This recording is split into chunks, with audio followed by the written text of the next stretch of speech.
Now, here's your hosts, the League Dad, Kevin, Mitchell, and Alistair.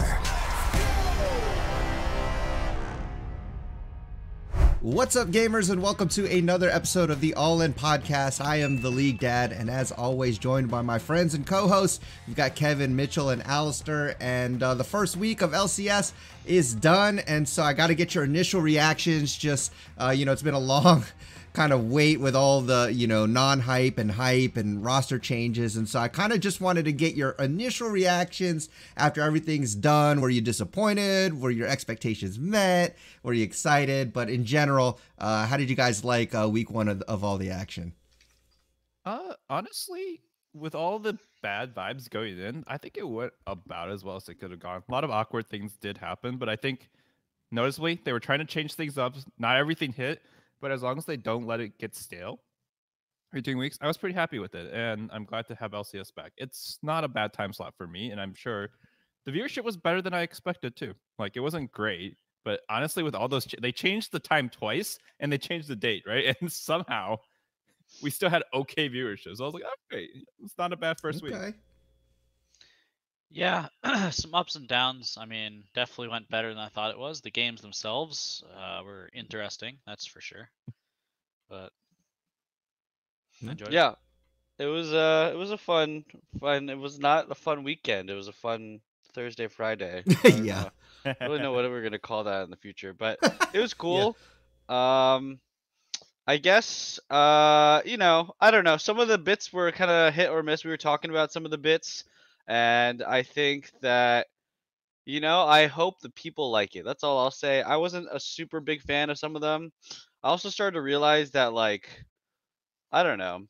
I'm just a big boomer. I only liked it when like the old people were talking. I was like, yes, my classic Captain Flowers and Azale. So it's still cool. It's still cool. It's still LCS. It still feels kind of the same. Miss Dash though, for sure. Yeah. I would say man, it's crazy because me personally, I did not like the segments. To me, I was just kind of cringing the whole time. But apparently, the community in Reddit and most people liked it and liked some of the changes. Maybe it wasn't 100% the best thing they liked and received, but they were all for the changes, and I can agree that at least they're trying something.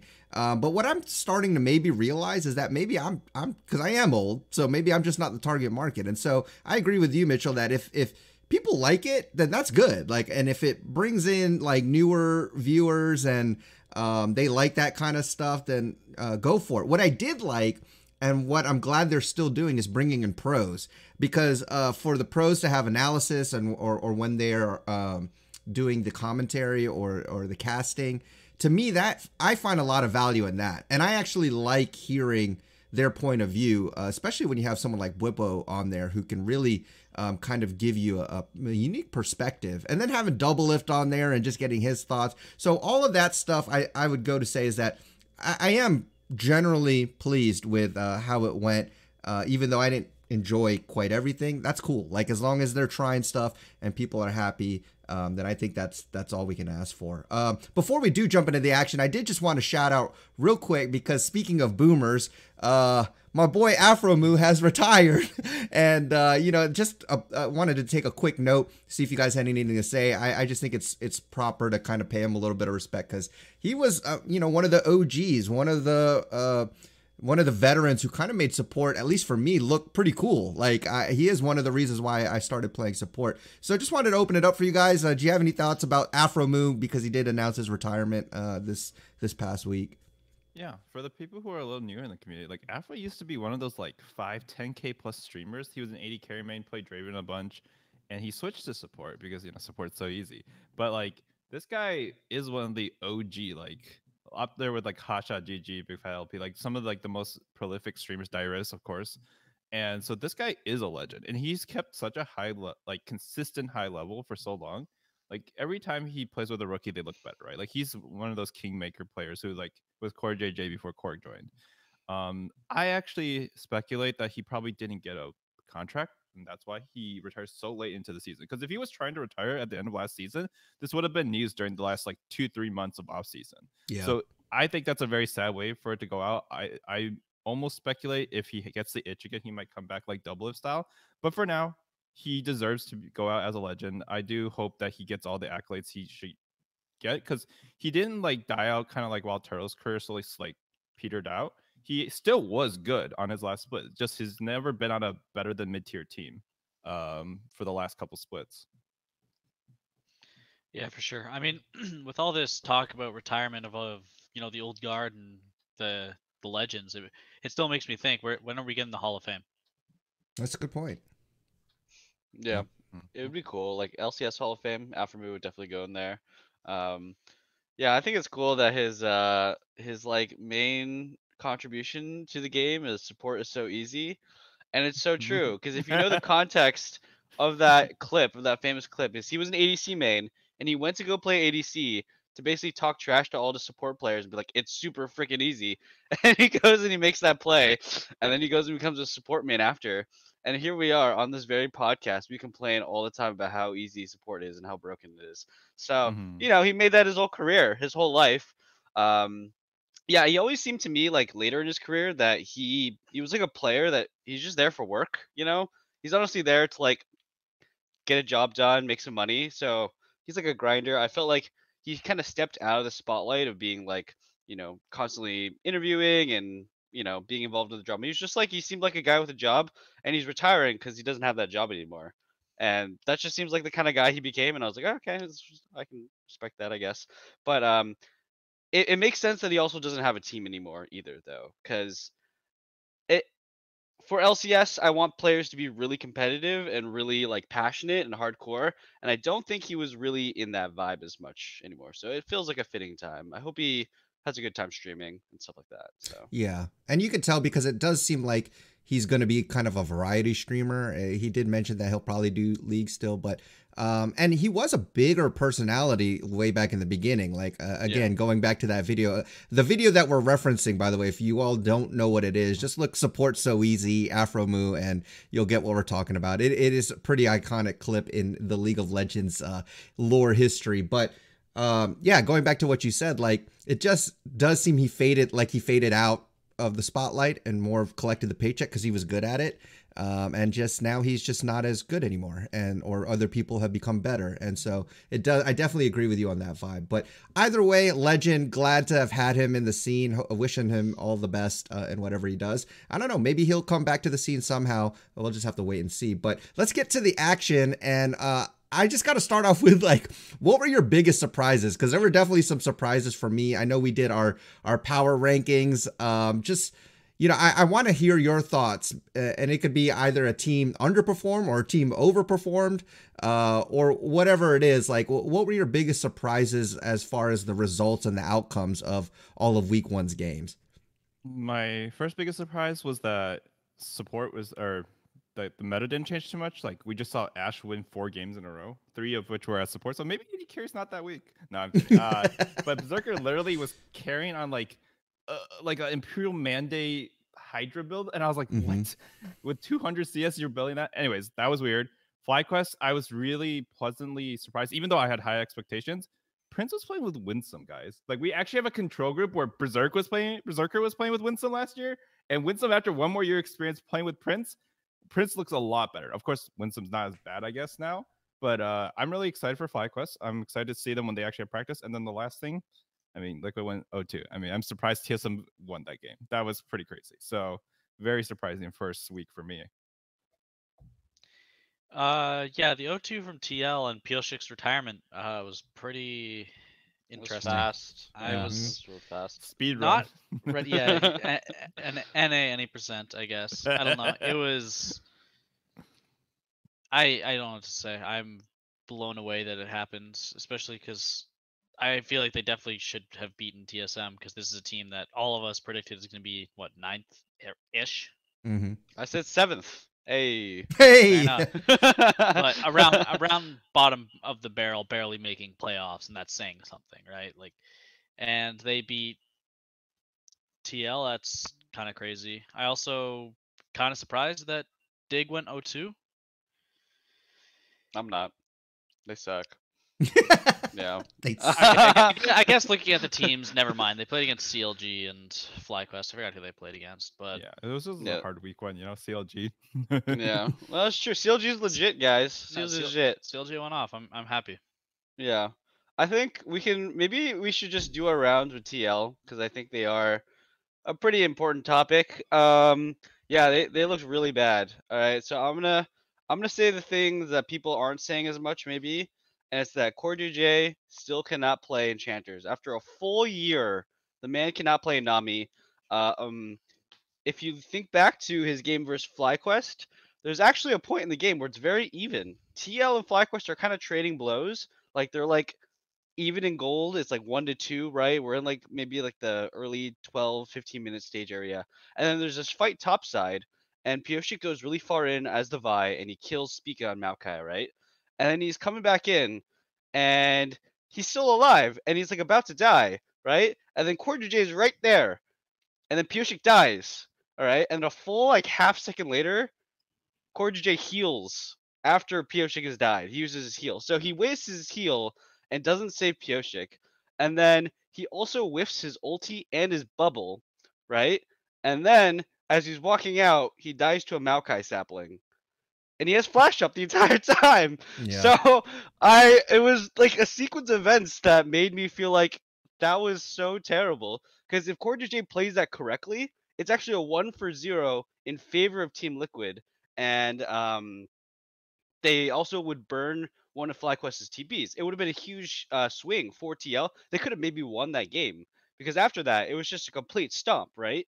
Like FlyQuest was just rolling over them over and over again. So CoreDJ kind of made like the big oof that lost them that game. Maybe, I mean, who knows how the rest of the game goes, but they really fell behind like 2 to 3K after that point. So that was bad. You also look at other points in his second game as Nami and the Lucian Nami. I mean, he's just whiffing bubbles, right? Like Pioshik is stunning someone, and then a full second later, then CoreDJ is able to walk up to bubble and just missing it. So I really has a really big problem. I mean, he's one of our best players supposedly, and he still can't play Enchanters after a year. So I really had to call that out. It was super, super funny the way he tied to a sapling with flash up. It's like he's not even looking at the screen. So I don't know. Any other thoughts on TL? I think this is a fun, Yeah. interesting way to start. I mean, I think what disappointed me most about TL is actually I was excited to see them. I actually had high expectations coming out the gate because this was the team that was talking about like our work ethic, and I was like, okay, let's they're gonna grind it out and they're gonna come out like blazing, and even though like we hadn't seen much Harry and Yon in LCS, I still was having high expectations, and they definitely came out flat. And I don't know too, like again, like Lucian Nami is one of those lanes where you want to have control and do all these things, but it just didn't seem like they were able to do that. And so it's super surprising to me that they lost both games, especially the TSM one. That's the bigger one to me. And I don't know. I have to second guess now really my rankings. I get it, week one, like I don't want to overreact, but it definitely was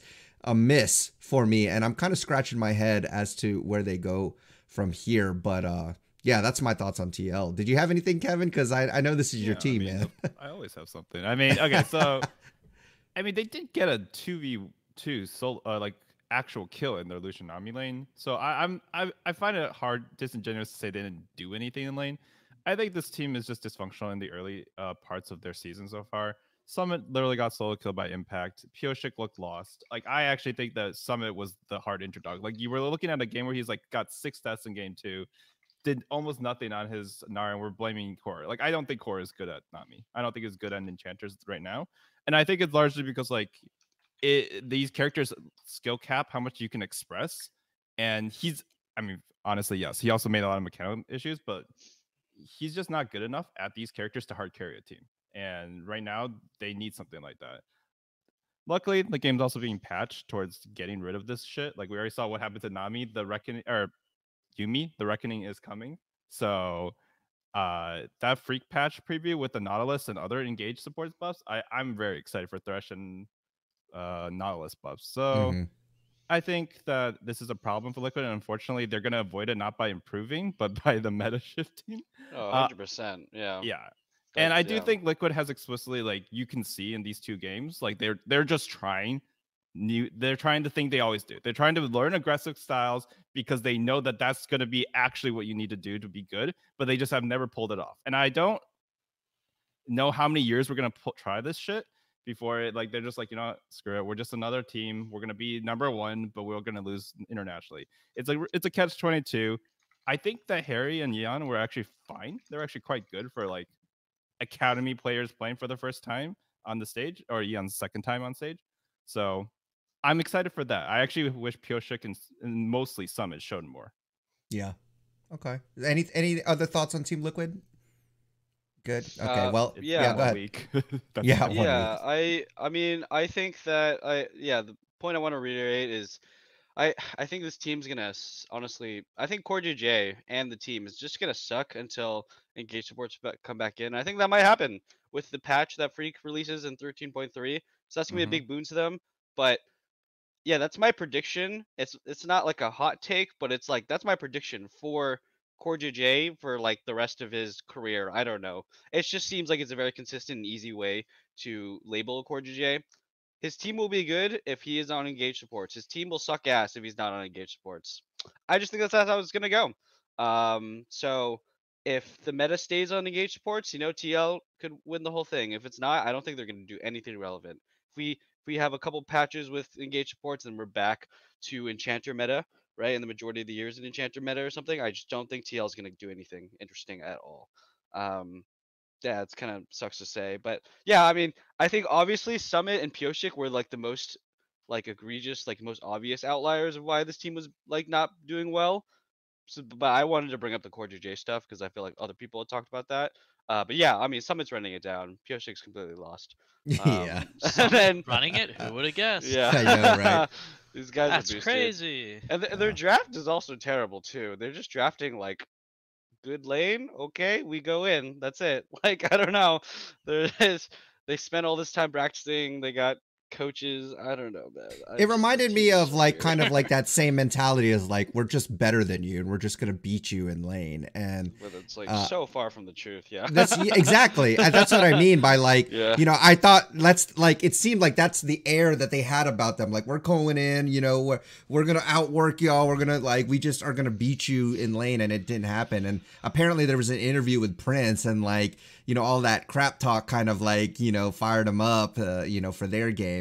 And speaking of Prince and FlyQuest, I think a lot of people had high expectations of them. I felt like they delivered. Prince looks legit. I mean, that team looks amazing. Let's get your thoughts on FlyQuest, because they definitely came out the gate running, and I think they look like a pretty good contender for that number one spot so far. Yeah. I mean, they were my number one on my list. In a year where I don't put Liquid first, there's something like special about that. Mm-hmm. I think that they have all the firepower they need on paper. We haven't seen them with Ayla. I think they're gonna look a lot better with Ayla. I just don't. Even though Winston played fine, I just think that was the Prince show. I think this guy is. It is crazy that he's in this region. Apparently, he's here because Vikla came, and he wasn't really entertaining the offer from FlyQuest beforehand. So, really good GM. I mean, I think this is the Papa Smithy team too, or Papa. So He didn't good make for this them. team. Papa Smithy. Huh? This team was already like being made, I think, before Papa Smithy joined. Like, I see. Yeah, So yeah. he's just on it, but he got lucky. Yeah, All right, that's yeah. fair. And so it's exciting. We have enough firepower to at least contend for maybe a quarterfinal spot if this team keeps scaling up and actually gels well. Impact has always done fine to really good internationally, and then Vikla was top 4, top 5, and Prince was top 3, top 4, right, in Korea. So is it enough to beat the number one teams? Unless you have a DRX run, no. But this is a lot better of a start than we have had. So it's been 1 week. They're probably gonna lose to like friggin' Dignitas or Immortals when we were all TSM, hyped baby. on them. TSM. Well, Yeah. TSM's already 2-0, so it's no That's longer true. as surprising if it happens. Like, it should be surprising, but it probably won't be as hype as an O2 team beating them, a la LEC style. I'll be honest, I wasn't with the hype. I thought they were gonna get third or fourth. That was my prediction. But at the same time, I also thought TL was gonna end first. So that's about where my accuracy goes for this. There you go. So, I mean, again, it's first week, so I'm not. They're better than I thought they would be for sure. But I'm still holding judgment for a couple more weeks on pretty much every team. Is where I'm Yeah. at. I think they're very good though. Yeah, no, that's fair, right? Like it's not like doom and gloom for TL. You know, it's only week 1, and it's not like, oh, we can just hand FlyQuest the trophy or anything like that. Because yeah, I mean, they played against TL, who's apparently a bottom tier team. They played against Dignitas, who's also apparently a bottom tier team. So you know, like it's kind of whatever. They played really well. Start like this before. Yeah, we've seen a lot of teams start like this before and have it not matter, but we've also seen teams start like this and have it, you know, they just carry it throughout the entire year and just beat everybody. So FlyQuest is, yeah, to me, they seem like they just have like players who are just naturally good at the game, and they don't need to like, if to play at a certain base level, even if you're not good enough, they'll just beat you without any practice, without any like scrim or like innate detail in like their draft like prep or anything like that. They're just gonna beat you because they're just like good enough as players, and they're just like clutch enough to like just show up. Like there's no game plan. We just show up and play, right? But I do think when teams do start to get more refined, I mean, there's just a lot of big personalities on this team that could clash or they could gel really well. So who knows how they'll turn out as time goes on, because it's a long year, right? And there's a lot of big names and big players on this team. There's some real drama could happen, and that's the thing that would tear this team apart. Not necessarily that these teams are bad, right? So yeah, they're pretty good. We'll see how they fare as time goes on, though. Yeah. I'll tell you what, I can't wait for the Prince versus Berserker matchup, because yeah, that's gonna be insane. That's gonna be insane. And you know, speaking of Prince, like Cloud9, another team that we all pretty much put up there, they went 2-0, played against Golden Guardians, 100 Thieves. But what were your thoughts on them? I mean, I thought Berserker played great. I thought the whole team in general played pretty well. I actually want to get your thoughts on Diplex, but you know, talk about the whole team in general. Another 2-0 team, strong start. What are your thoughts overall about Cloud9? Yeah, I think Diplex is really exciting. Like he just looks competent, and that again, they don't usually miss on their imports. So Jack does it again. Yeah. So far so good. I mean, he played against like Young and who's the mid laner, Bjergsen. So I was like, yeah, you know, that's fine. But Blabber was on all cylinders. Fudge, like this is basically the typical C9 we expect, right? Their players are really bad internationally, but you know, sometimes we squeak it through, and then they look really good here. And it's spring. I'm happy that they look good, but I'm not surprised. I did get a lot of Schadenfreude from their match against 100 Thieves, though. That was hilarious. Yeah, it was so one-sided. I have no idea what 100 Thieves was doing in that game. So we'll get C9. To them too. Yeah, they've kept the synergy. Sven is still playing as enchanters, but man, the meta change is coming, and I'm a little concerned. Mm-hmm. But you know, True. It's not there yet, so good for them. Yeah, I mean, I expected them to go 2-0 this week. I mean, Golden Guardians borderline free winning, and yes. Pardon? Yes. Yeah. Golden Guardians is a free win. That's correct. And I mean, 100 Thieves. Don't need to check with us on that one. I know you're correct on that. Yeah.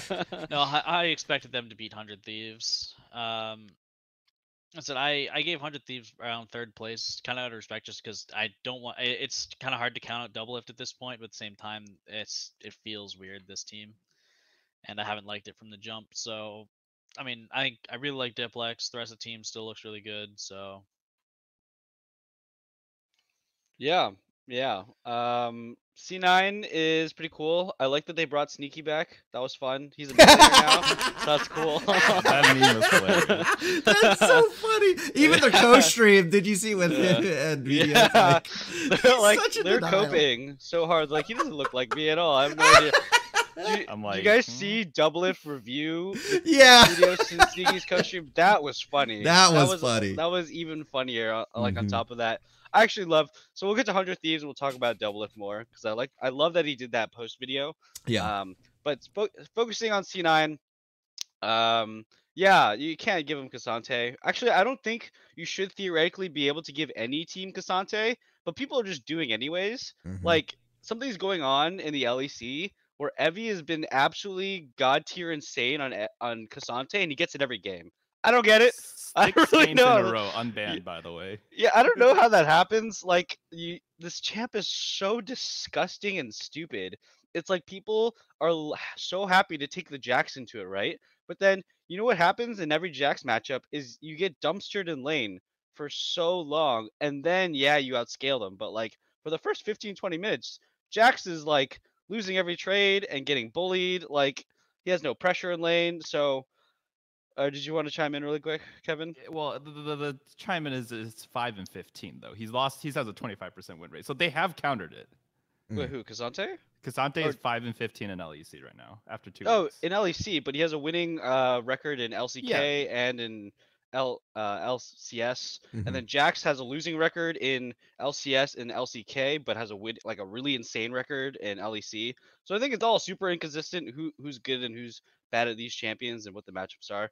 I don't know like who is better, right, in the matchup, Kassadin or Jax, but at least in NA where we're working, every lane Jax is losing. I think it's like or it hasn't won a game, I think, or it's only won one game or something.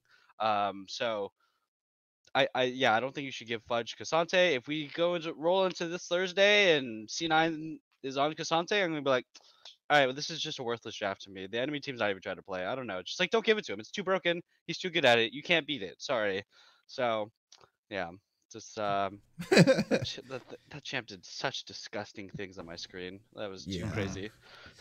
Yeah. I did want to add in real quick that I think that you're correct. Like it is better than LCS so far. Like it reminds me of when we lose to like Senna Tom or when we lose to like Seraphine. Like our region is not equipped for characters like that because we just don't have the coordination to shut it down. Like when he pops off, like he just actually pops off solo queue style in NA. But then in other regions, he still sometimes pops up, but like there are answers. So I think that we have a problem with it. And so if we watch other regions and we're like, oh yeah, we can leave it up and then we play, it's just like our NA Jace. Like I don't care if like the Zeus looks good on it, right? Yeah. If we can't play it, we need to figure out a way to either adjust or just ban it or don't do what the other regions are doing here. We are NA. We're also really bad at Jax. We're so bad at Jax. Oh yeah. Our Jax is dog shit. It's been it's really bad. Yeah, no, it's true. Like I was wondering, like, I know he's OP, but every time he was picked, I just had a feeling that this Jax is not going to win, and it seemed like that. I don't even know if he won a game this past week. So we'll have maybe, but I don't. Yeah, the Kassadin just definitely seems too strong to be allowed in. But he won 2 games.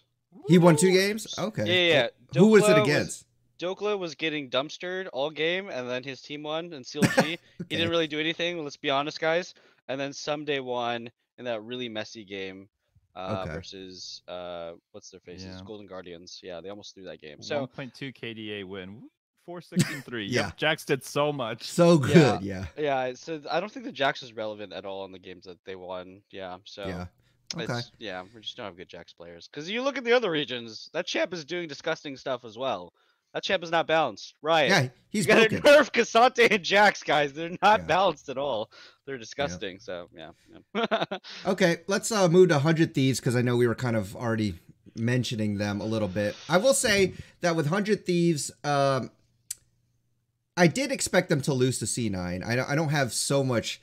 hopium for my boomers, but the one thing that I am happy about, and I know Mitchell, you'll talk about this because you kind of mentioned already, is that what we do have is Doublelift, who's still kind of maintaining his streaming personality as he's doing his pro career. So it's nice to get an insight because he talked about his games and he could talk about what's going on in his head, and he could be honest about whether or not he just sucks or like if he thinks they can do better or whatever. So to me, if anything, I like that angle of it, and so that's a reason why I'm happy that Doublelift's in it. But overall, I thought they were okay, but they definitely need some work. I know the Azir support came out trying to counter that Heimer.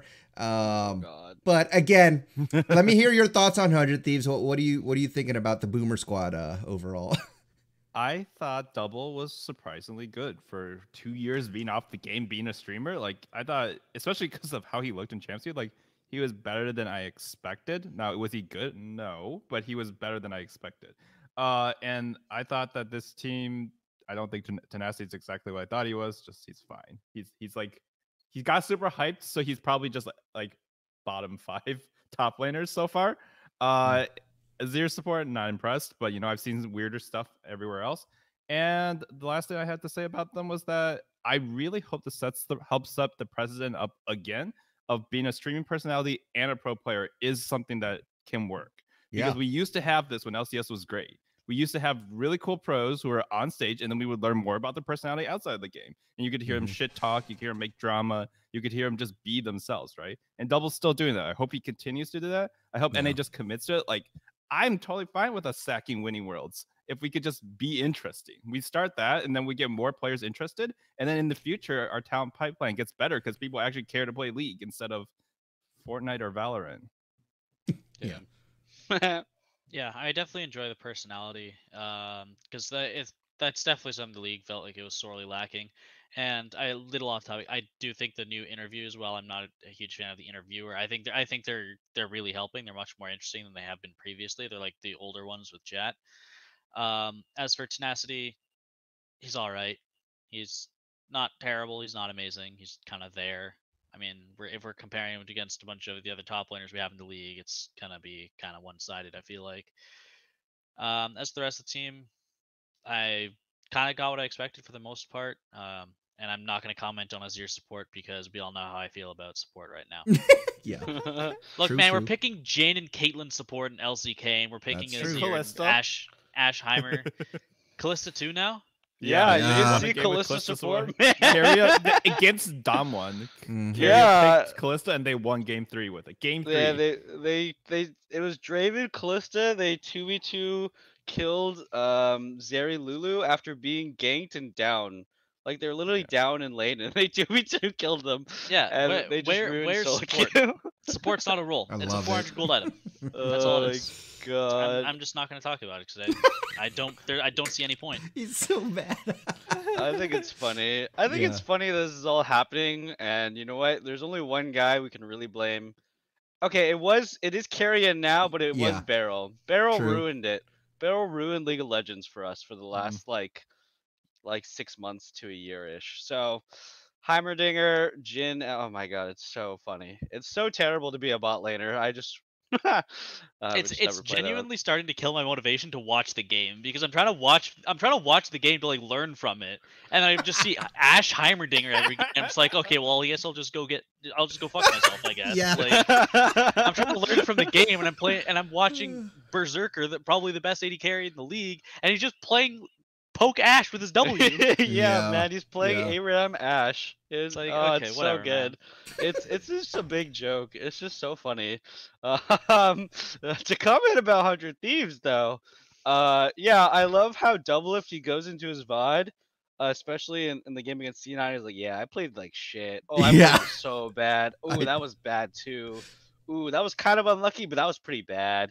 Like, he's just shitting on himself. I know. Like, yeah, I love it. You gotta do that. It's funny. Okay, so it's funny and it's good content. But I'm gonna say also, he's actually been doing this for like a really long ass time.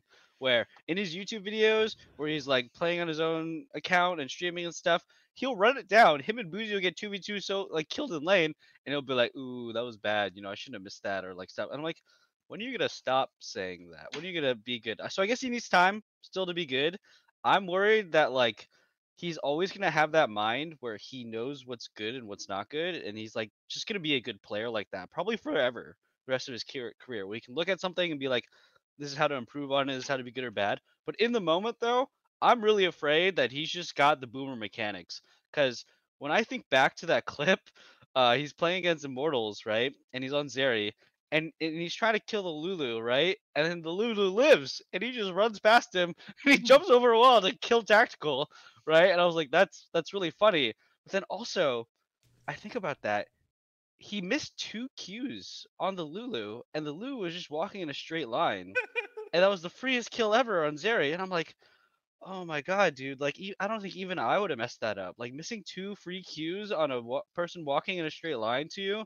So that to me is just like, can you improve on that? That is just straight up boomer mechanics to me. I don't know if that's something you improve with more practice as time goes on. Do you just magically start hitting your cues? I hope so, because it's when players mess up these weird little mechanical stuff like that that's super easy, and then you see it over and over again. That's when I get scared. That's where I see the same thing in Bjergsen. I saw it all the time last year.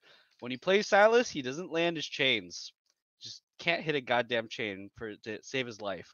I think back to Bjergsen again. He's playing a Silas into a Kali. They did the whole draft to get a Zir support to bait a Kali so they could get the Silas counter pick. It's a good matchup for Silas, right? He's down like 15 CS against Diplex. First time in LCS. And then you know what Diplex is doing? He shoves the wave and he's messing with closer in his jungle. And Bjergsen's farming and missing CS down 12. Like, this is just sad, man. I don't know. So I hope they get better. I'm just genuinely think that they're gonna be a good macro team and they're gonna be able to outplay teams that are just bad. But like their mechanics are so shit from the boomers, and I feel bad watching them and saying it how like that. So yeah, I agree. I agree. Even though I love those guys, like, because that's where my boomer heart is. Like, your assessment to me, I think, is pretty accurate. Like, I do think they know a lot about the game. I do think they'll make correct macro calls, but the mechanics is unfortunately not favoring them. I don't think they're going to be stomping any lanes anytime soon. And so that's unless they get a lot better. Yeah, it's not. Yeah, happening. but I don't know if that's actually going to happen. Honestly, to me, I just don't think it's going to happen. That grinding mentality, the energy of like being young and hungry. I just don't think they're there. I mean, they kind of have their own lives outside of gaming. And, it's part of it is because they're kind of older. They have other things, like Doublelift has a girlfriend and he's like, they have life. And I think they've kind of put, before there was no work-life balance, I think they just gamed, and now there is. And so, just all of that to say is that I do think that there is a little less 100% all in into their grind. Yeah, Kevin, I feel like you're making a face. Are you about to say something to counteract my point? They're looking around the world, and okay. Steph is playing like his best split. True. Okay, years, yeah. Right? Yeah, and Baker's like styling on like Showmaker in some of these games. Like, I think these are just Korean. excuses. They're Koreans, though, they're man. Korean. Yeah. What are you talking about, bro? Right, sorry. This is LCS, bro. Yeah, we don't. Yes. Dude, these guys have shown it. They have shown the drive, and these are just excuses. Join B1 Worlds with a wife. Like, what?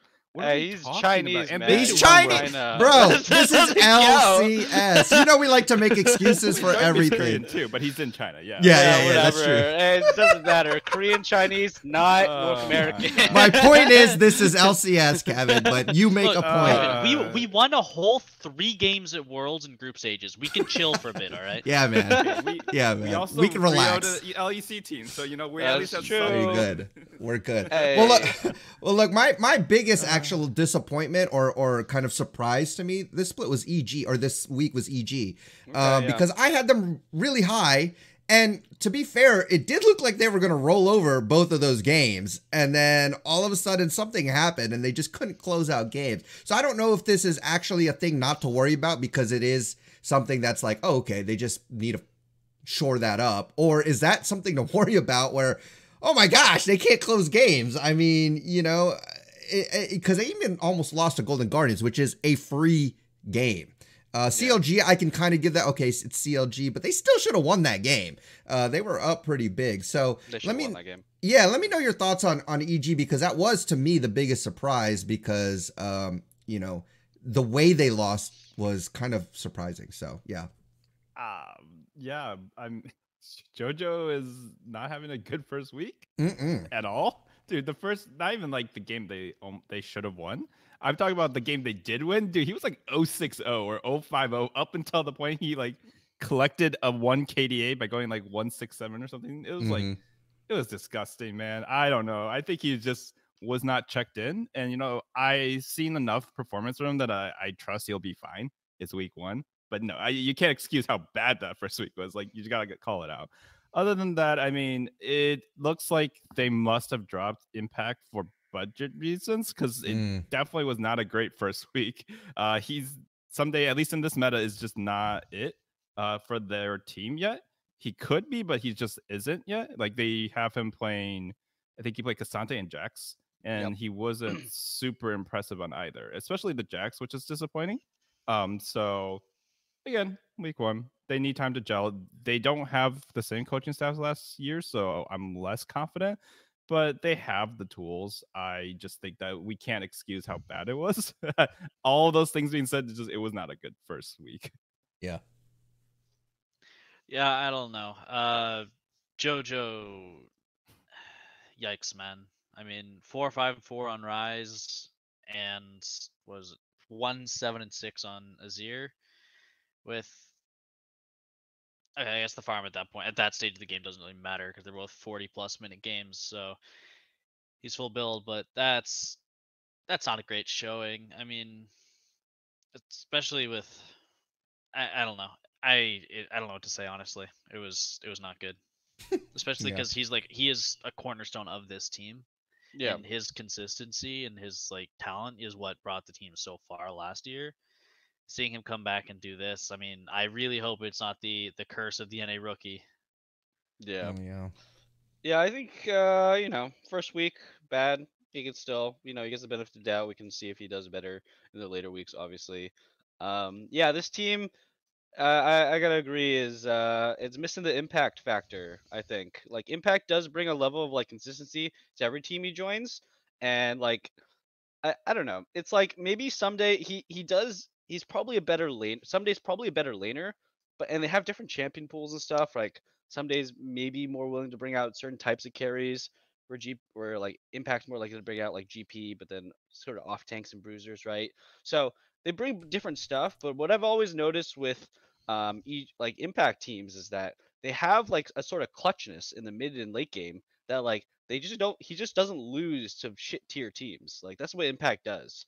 And someday and 100 Thieves and stuff, they do lose to bottom tier teams a lot, and then they like kind of ramp up at different times, right? So some days like that player that's gonna be running it down, I guess. I mean, he wasn't always like this, but he kind of turned into this where he kind of just runs it down quite a bit, and then he ramps up later in the year, right? So I could see maybe that happening to this version of someday, where maybe it takes some time for him to ramp up, because in his Jax game when he like is trying to kill Olaf under the turret, and then it's just him and Licorice just standing still and just auto attacking each other, and then somebody's like, "Oh, I guess I lose." That was like, are you guys? You guys are just like, we'll see who wins the stat check. I don't know. That's not. That didn't really seem like really good gameplay. To just stand there and right click. So I was not. It just someday it was just lazy. He's like, I'm gonna hopefully win this or not win this. We'll see what happens. Yeah, I do think that this team's gonna miss Impact. I also think that this team FBI is much better at laning already. You can already see it. Yep. You can already see that they can get a lot more advantages and they have a lot more control of the wave in bot lane, right? EG got a lot of early leads because they were diving bot over and over again. And that is a lot due to the fact that FBI knows how to control his wave states and stuff, and he knows how to play the lane. But I did feel like, okay, so it's actually too hard to tell because he's playing Poke Varus, but in game two, he got super far ahead and was completely useless as well. So when he talked about JoJo, right, he's running it down the side lanes on Rise. You know, he thinks he's God and then he just dies, right, by himself. That's bad. But definitely FBI, he was like completely irrelevant in that game too. But he got so ahead, and I think it's funny that Poke Varus actually went 0-5 this weekend. So I think maybe it's just the pick. I'm willing to give FBI some time and like have EG put him on a hyper carry and see if he can do some stuff. Because if EG never decides to put him on a hyper carry, or if EG puts FBI on a hyper carry and he doesn't deliver, then I'm gonna say that like, yeah, they actually sorely missed like a Danny type of thing. Danny was bad in lane, but you know what? You're in NA, you're in LCS. He can get to the mid and late game, and he can get his items, he can carry you. Because we're about to head to a very bot focused meta where it's very important to have a better ADC, and I don't know. I just they're gonna need an ADC who can deliver in the late game, and I don't know if it's FBI yet. But Yeah. Poke Varus is not it. Yeah, it's not. I Yeah. yeah. Go ahead, Alistair. I mean, I do think it's going to be a big shift. So we have to reserve judgment until 13.1b drops, because right now hypercarry ADC really isn't the meta unless you're playing Zeri. Yeah. Because like you're right now you're utility, right? Like you're not going to try and play an immobile hypercarry ADC when your support's a Heimerdinger. You're not going to get any peel and you're just going to die. Yeah. So next patch is really when I feel like is when we should start having this conversation more. I think it's worth bringing it up, but I think like using it as a talking point is kind of scuffed, at least for the moment. Yeah.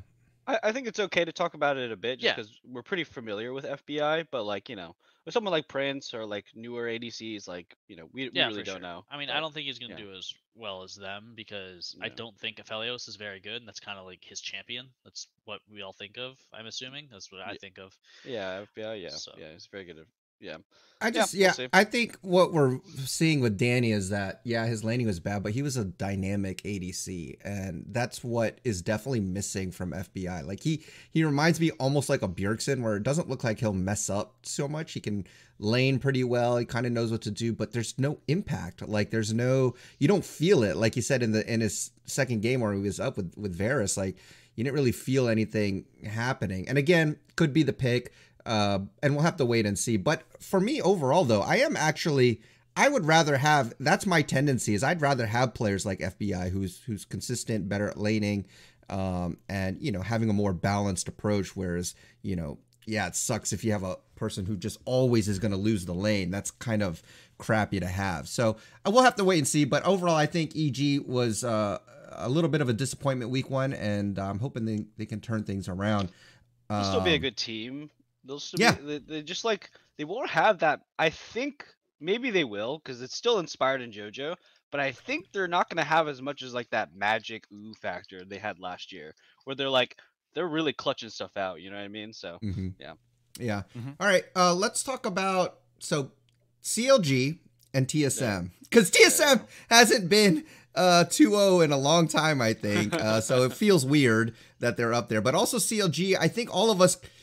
I mean, at least for me, I thought the consistency would help early on. I am surprised they went 2-0. But do you guys, again, what are your thoughts on this overreaction? Are they really still just, are they going to be a middle of the pack team? Do we have some positive notes for them? And same with TSM. Are just a fluke, or are there some positive notes where they're like, hey, wait a minute, we saw something we didn't think we were going to see, Yeah. So as a case study in the international rankings of undefeated teams that didn't change their rosters, I think CLG, gets to give T1 the honor of joining them in the undefeated no roster change pantheon, right? Like, okay, for once they should show. We usually don't look. We look kind of like meh on like keeping a roster. Like we're like cool, but we're not as excited, right? But these two international powerhouses both showed up. A little jokes aside, CLG looks good. They came back from pretty bad starts to at least one of their games. I think both games they had bad starts, and they showed a lot of resilience. You could see that this team actually gels, and they could do the thing that NA is bad at. Like NA usually falls prey to late game like mistakes, and they could take advantage of it as CLG. Did anyone specifically impress me on the team? Not really in both games, at least on average. I think they were just all pretty okay. But on TSM, Boogie looked good. I was surprised. They've actually got a jungler that looked good. That is actually very rare. If we cared about TSM more, we would be talking more about this. But I thought he looked good. And them not having tactical is a plus still right now. So not that I think Neo's particularly good, but there's just like a difference in int when you have different AD carries. So okay, yeah, cool. They both got 2-0, but I think that the quality is higher on the CLG side because they actually had to overcome a lot of adversity for both games, while TSM only had to do it for the Liquid game. Okay. Yeah, I mean, CLG, like I said last week, this is the team that I was more hyped for.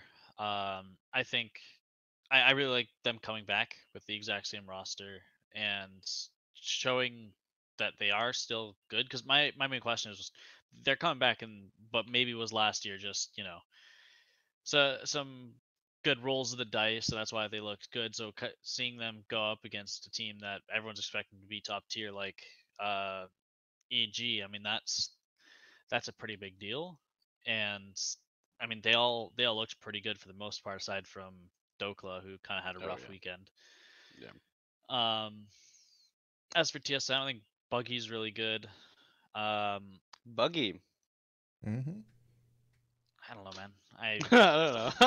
That's a fun way to say it. Is it Buggy or is it Boogie? I don't know. I look at it and I say Buggy. Or is it Bougie? I don't know, man. I don't know. I purposely pronounced Yon wrong because You're he good. was Yon for 8 years until they decided to make him Yone. Yeah, Yone. Yeah.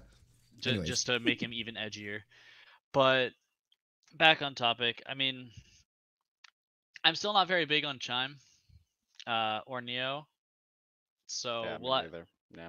I think they're gonna kind of get checked a lot once. I mean, I don't want to overhype the engaged support buffs that are supposedly coming in 13.2 because personally I hope they're pretty big because I think it'll be really good. It'll be a lot better for the game to not just have perma enchanters and BS running around. Just having like actual engaged supports, I think it's just healthier for the game.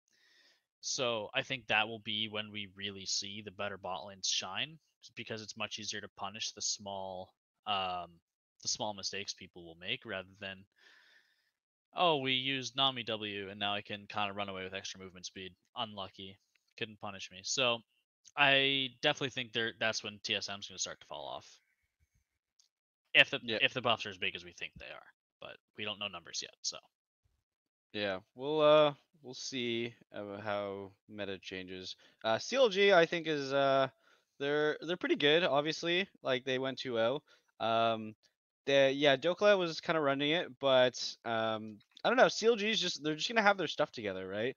EG, they were really reckless with their macro. They got really far ahead, but they had a really aggressive early game comp though, right? They had Elise, they had Varus, and Heimerdinger and stuff, just like really hard winning early game champions, and then they didn't close it out. And if you don't close things out with an Elise and a Poke Varus and a Heimerdinger, you're completely useless.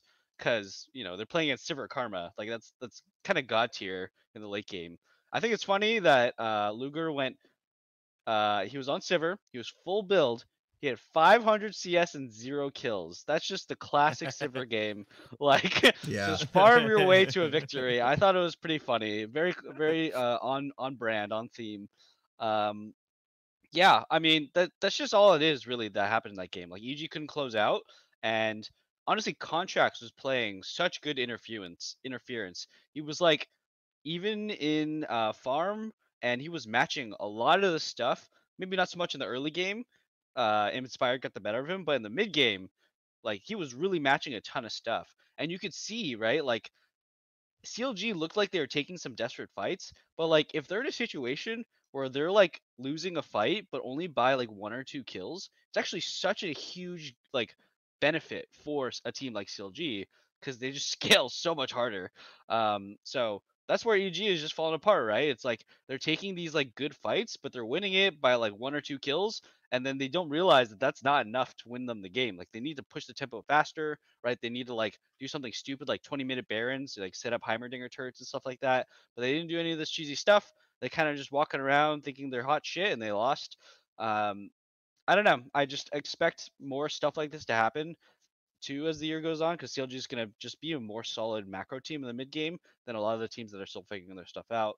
So we'll have to see how they develop. I think with TSM, yeah, it's the same thing. Like they're honestly not very good. Like TSM, they were down in gold, I think the majority of all of their games, even though they went 2-0. In their first game, they didn't get a gold lead till like 30 minutes. In the second game, they literally never had a gold lead against TL. They still won. That's not the sign of a good team. That's a sign of the enemy being bad, and that they just have decent enough mid-game macro. So as other teams start to improve, right, the whole like play a tank top and play a scaling, comp in general with TSM is just not going to work against good teams. Like they're just not good enough. So yeah. Okay. It's exciting. Good thoughts. Good thoughts on them. All right. Does anybody want to talk about the remaining 3 Immortals, Golden Guardians, or Dignitas? Nope.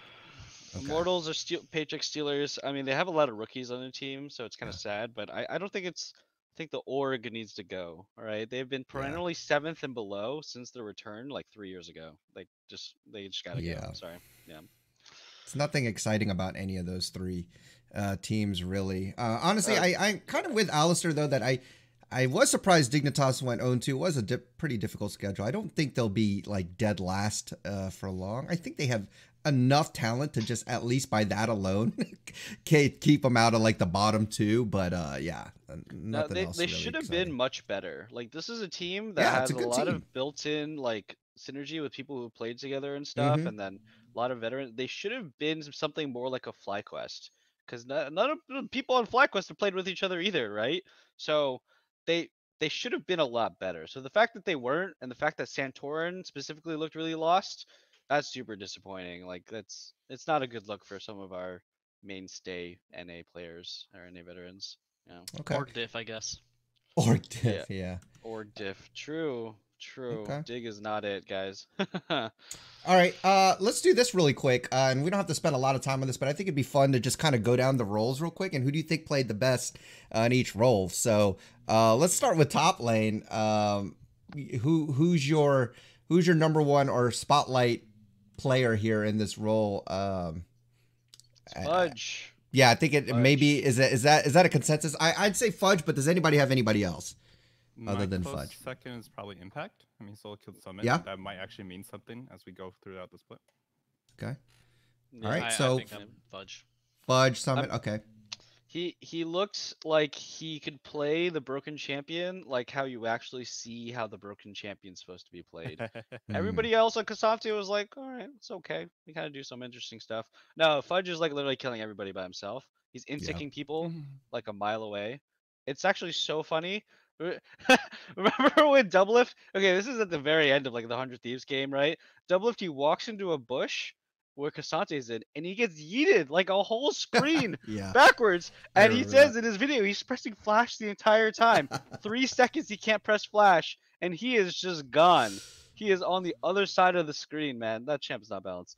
Speaking of Doublelift, I think it's pretty funny how I think Cutie Cinderella or whatever was asking everyone who the overhyped player was, and everybody said Doublelift.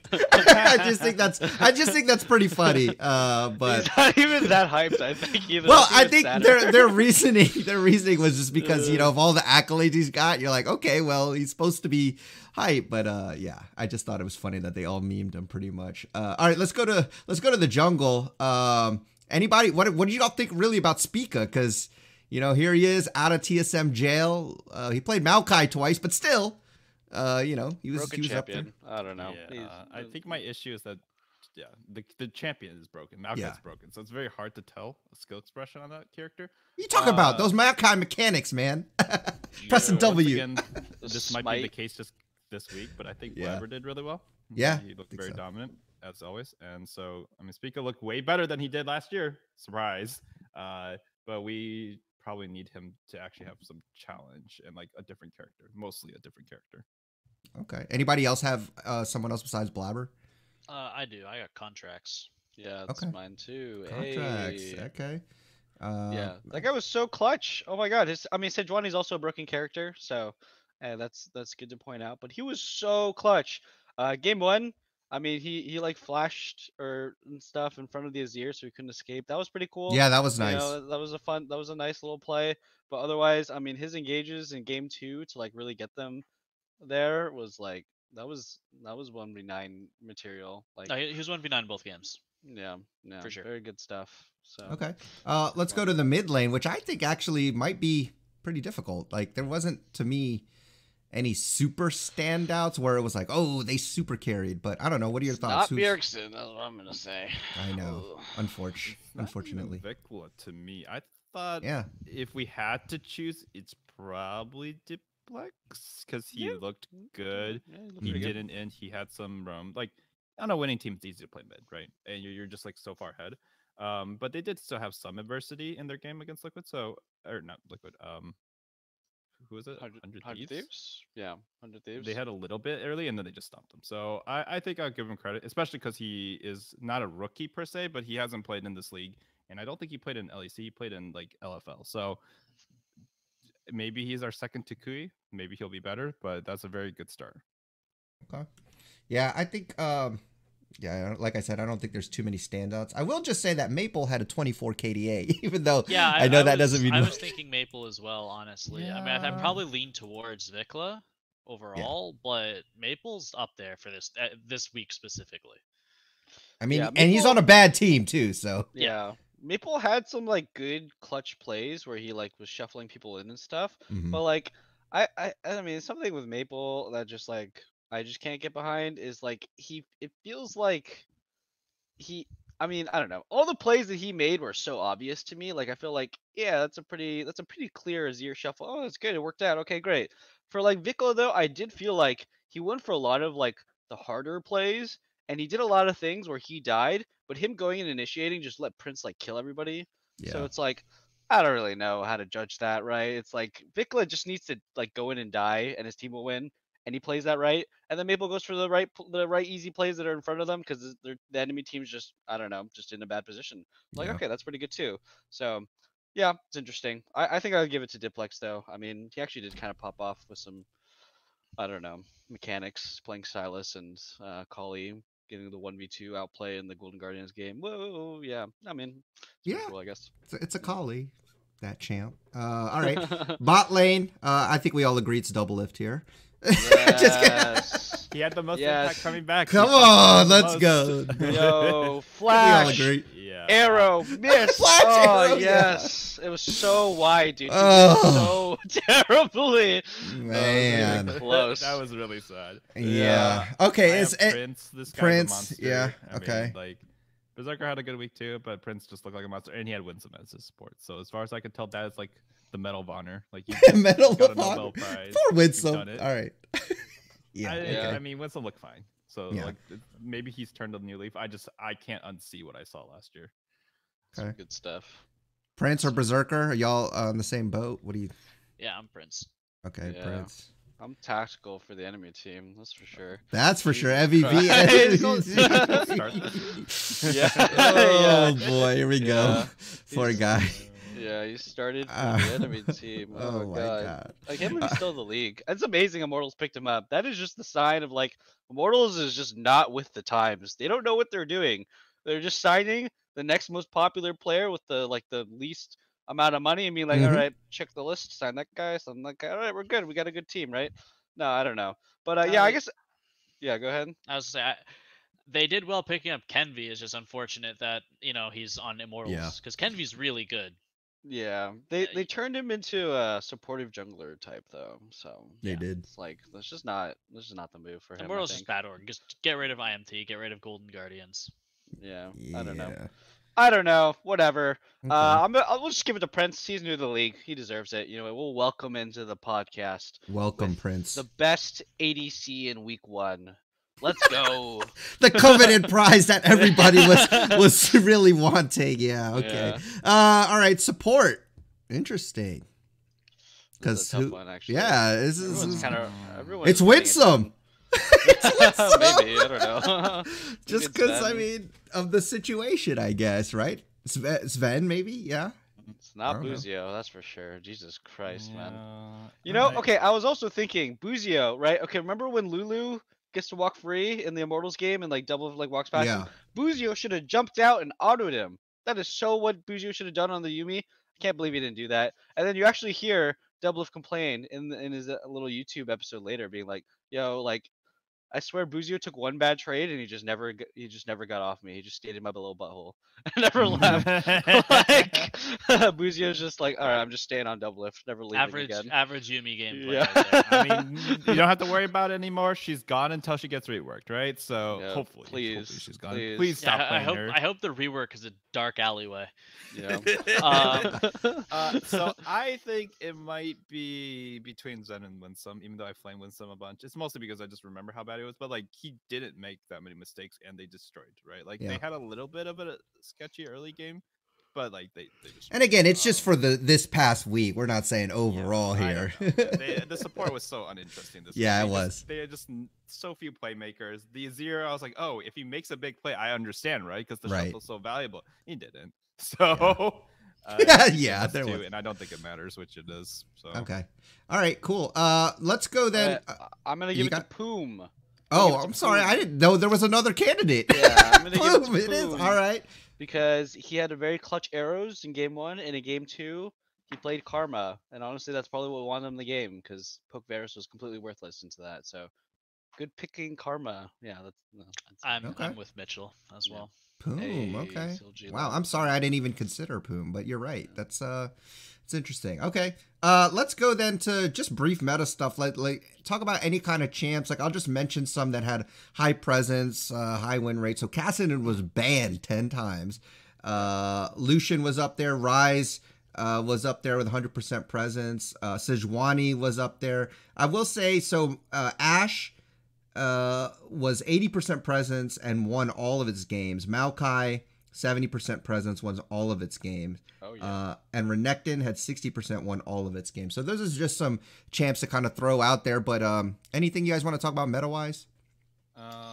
The Poke Varus experiment, I hate. I hate it in every region. It's like 10 wins, 10 losses in LCK, 0 and 5 in LCS. It's like, guys, every time you pick it, you do get leads, which I've seen, but we don't get the leads we should be getting. Like in LEC, they got a huge lead in bot lane with Varus. It was in the Vitality versus G2 game. They like dominated them. They pushed them under tower at level 1 and just absolutely destroyed them, right?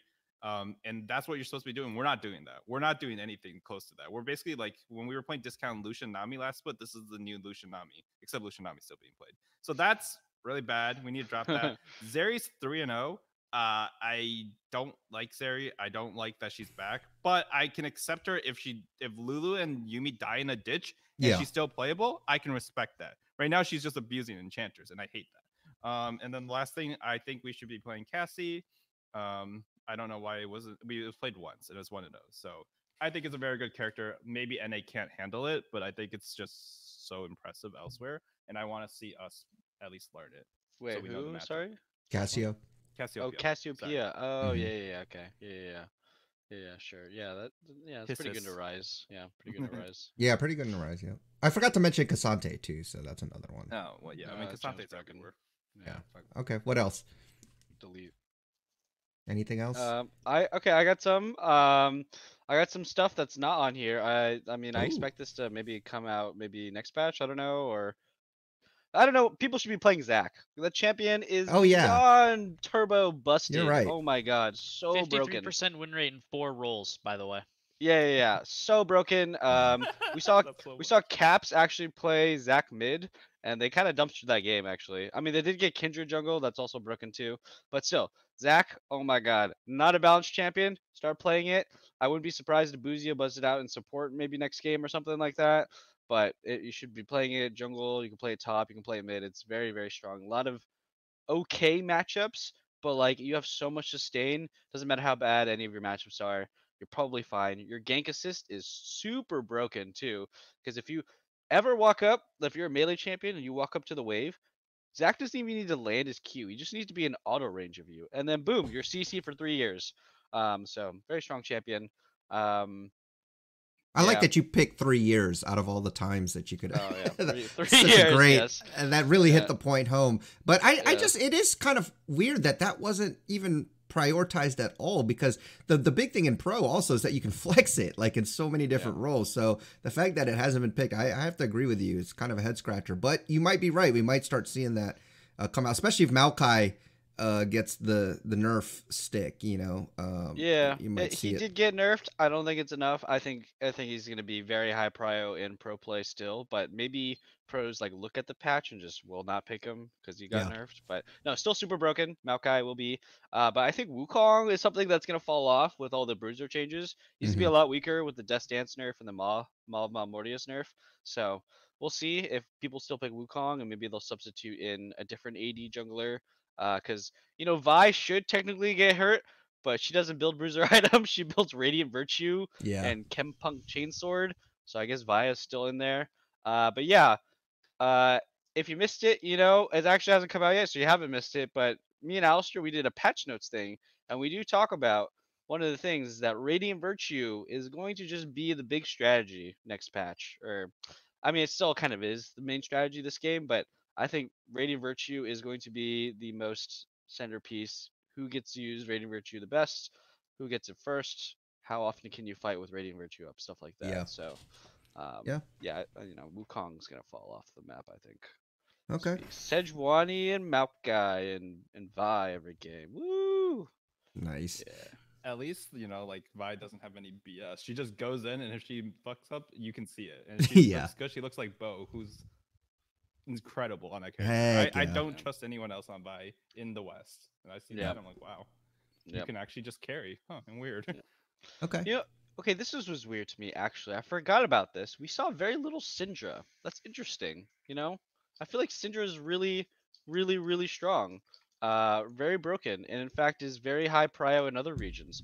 But we only saw her once. That was weird. That's interesting. She didn't get banned and only got picked once and lost. I thought Bjergsen was a pick up Syndra or Jensen. good They're point. the classic Syndra players. But that I'm champ is not really, sure. really strong right now. So I don't know what's up with that. Yeah, very good into Rise as well. It's a good matchup into Rise in lane at least. Yeah. All right. Yeah. Cool. Is there any final thoughts that you guys have before we wrap things up? I think that the new skits are good. I think that the direction is good. It feels a lot more interesting. At least there's more variety. But I will keep saying this until we beat the dead horse. Like, if this feels like it's perfect for Dash, I feel like he would be really good in Right? this format. Like, there's a lot of time to fill and a lot of new things to introduce quickly, and some of them are goofy. And Dash, I feel like would be like Jat is good for analysis and he's good at casting, I think. But I don't know why he's the one hosting this. Sometimes, like sometimes it's him, sometimes Emily's He's not there, very sometimes Brass is goofy. there. Yeah, they're not Yeah. goofy. It's just like a bad I don't fit, get the goofy right? vibe. So I don't like that Dash isn't here. I hope they see their mistake and negotiate something for like halfway through the split or something. They won't. They were not gonna like look bad because that means that they're admitting a mistake during the season. And I wonder if it's cheaper for them to just keep doing guests, like these streamers or Is whoever. it though? Like, I don't know. Apparently Doesn't matter. very big on Twitch. I don't know who she is, but like apparently she's big on Twitch. I don't expect her to be cheap. Yeah, Wait, but What what because they're fans of LCS. No, Yeah. they might not even. Okay, there's a chance because I remember Lily Pichu and the dude. Like, or No, the other guy. There's some dude in. this guy's toast. No, who you're I talking- don't There are know. a lot One, of dudes. some dude. I don't know. Very They didn't helpful. get. They did like an LCS like draw show or something, and they didn't get paid at all. They said they just did it because they got invited and it was for fun. I wonder if some guests don't even get paid. They just get invited and they're like, It's sure, yeah, I'll publicity. come on." Well, Yeah. a draw show is really different. All you do is draw stuff out of a bowl. instead No, of, like, I'm just saying the precedent is set though, right? You can Yeah. you can That's fair. fly people Yeah. out there and not pay them, and they'll just go on your Plus, on your with stream. Da- with Been on Dash- already? I don't know. Yeah, but I'm just with saying. Dash though too, it's like the longer you work, like it does command more of a salary. Like if you're, That's true. I think just getting these one-offs, kind of like quote unquote contractors, just doing guest appearances. Yeah, either they're doing them for publicity, but I don't know if they would get paid as much. And the thing is with guests, they don't have to have a guest. So if they're like, we're fine with just the pros this week or something like that, it's less having to be locked into paying like a finite salary. So I mean, it's all speculation, but yeah, I mean, I do miss Dash. I think he would be great for some of this. All right, anything else? I don't like Rafa. He says a lot of really cringe things. It makes it hard for me to listen. You might upset some people, but I'm so- agreeing with you. I There don't. was- he said one line, and I think he only casted one game over the weekend, No, he right? casted a Two, lot of games. 3. He did at Really? least 2, right? Yeah, did he was a with lot the of Zale. games. I remember one game he casted. It was with the Zale, and he said like, "All right, he's gonna go get him done dirty." And I was like, "Did you just say that, man?" That was hard for me to listen to. And then he was also Yeah. sheeshing. He was sheeshing a lot, and in a very high pitched voice. I just That think was you don't hard for like me to new listen to. people. Is I- what it. I If don't. they're not I Captain just. Flowers tier, we haven't liked a new person. Yeah, in but a it's while. true. I don't like people who aren't funny. He just wasn't funny. Sorry, Okay. it felt like he was trying to force being funny. To me, it was Yeah. almost LS casting level where I felt the need to mute it. Yeah, I muted. I stopped myself from muting because I was like, I must listen to this. This is LCS. I forced myself to listen to this. Also, I'm sorry, it's been a while. I also still don't like Latigra's casting too. I can't. agree. I I'm can't do still- it, man. yeah. She's just very anti-hype. I feel like she's just very delayed. Something happens and then she's talking about it after her. I'm like, I don't know. I don't even know. Do you even know what's going on in the game, Latigris? Do you even play? I have no idea. I know Yeah. nothing about her. but she cannot cast. She's fine interviewing. I don't know.